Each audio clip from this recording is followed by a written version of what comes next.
We are now joined by UFC middleweight Sean Strickland. Sean, thank you very much for joining us today. Man, this is a really odd situation we're doing, but thank you. I feel like We'll I'm in a take casting call or something. our first question from Jay Anderson with Cage Side Press. Your line is open. Hey, Sean. Thanks very much. Appreciate the time. You're getting a real quick turnaround here, obviously. Definitely making up for some lost time. So just tell me from your side how this fight came about. Man, I was actually vacationing in Tennessee, not wearing a mask the entire time too. Kind of freaked me out, but I guess I don't have COVID.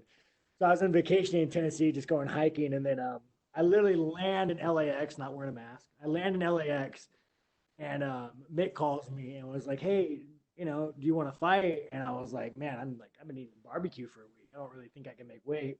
He's like, "Oh, we'll give you a catch weight." And I was like, "I don't know if I want to," but then I thought about a big stack of money, and I was like, "You know what? Fuck it. Why not? Let's do it." So the fight came about because my love of money. That's kind of how the fight came about. Would I Fair have won enough. the camp? Sure, why not? Appreciate the honesty, man.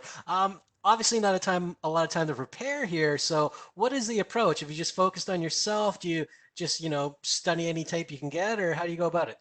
It's actually funny. There's a guy named Corey Hendricks. He was on the Ultimate Fighter. He fought Luke Barnett. I mean, just ran through him. But he's like 6'3". He's a 205er. He's actually been my main. I don't know where I should be looking, but he's actually right there. I'm like looking down. So he's actually been my main training partner for the Jack Marshman fight. And everyone's like, "Man, why are you training with a guy who's 6'3", who all he really wants to do is grapple?" And like, I was like, "Because I'm not training for this fight. I'm training for the next fight." And so it's ironically that I got an opponent who mimicked my main training partner. And obviously being at a catch weight, how close to your normal fighting weight are you going to be this Saturday? Oh man, I mean, I could have made the weight. I'm 203 right now. Like, if I wanted to, I could have made 85, but it was just like, it was one of those things where I just didn't want to deal with the added anxiety. He just made weight. I just made weight. Like, what is? Now, coming back for the Marchman fight, there was a lot of focus on that. One, because of the accident and you being away for so long since that Moncton card. And then your performance in the fight, not only great, but also being so vocal. And it really kind of stood out. Do you think that helped boost your profile a little? I mean, man, like at this stage in my fight, dude, I just want some wars. Like at the end of the day, like I don't really care about winning. I mean, yeah, I don't want to lose, but like I just want to go in there and have a slugfest. Like I want to be like come back with my shield or leave without. Just I just want wars. I don't care about winning, don't care about losing. I just want to go in there and have some wars. So I think that I think that mindset is gonna be good for me and the UFC. And last one for me, I mean, just talk a little about your opponent here, Brendan Allen. Obviously, he was supposed to fight a week ago, didn't. Do you think he's one of those guys who can give you a war?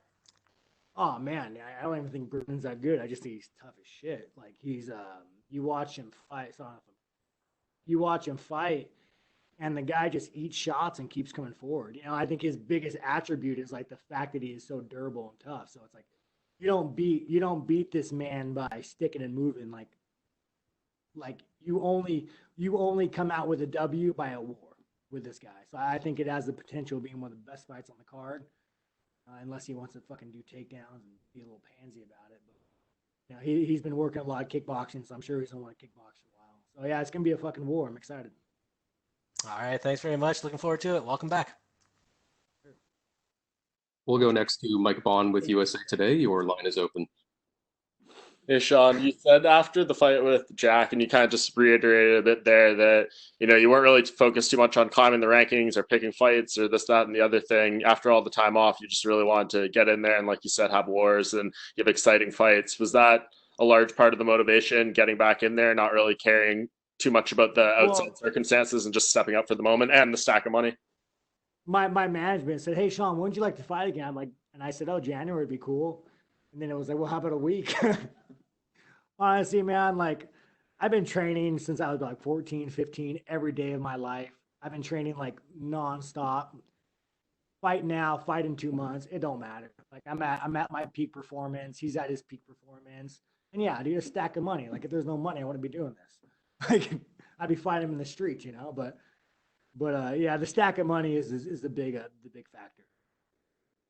Is there any aspect of it too, and just kind of challenging yourself? I mean, we just talked to Paul Felder, who's stepping into the main event on 5 days' notice, and he said part of his motivation is, testing himself and taking that big challenge. Is that something that excites you here too?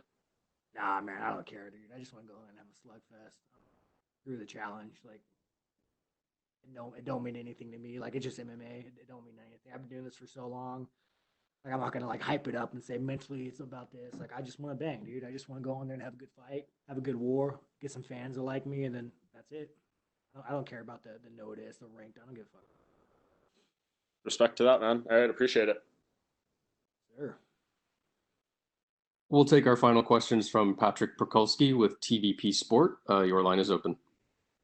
I'm sorry. I didn't unraise my hand after Paul Felder question, so I wasn't even prepared for that. I'm really sorry for that. Yeah, shit, no worries, man. All right. Thank you very much, Sean. You're all set.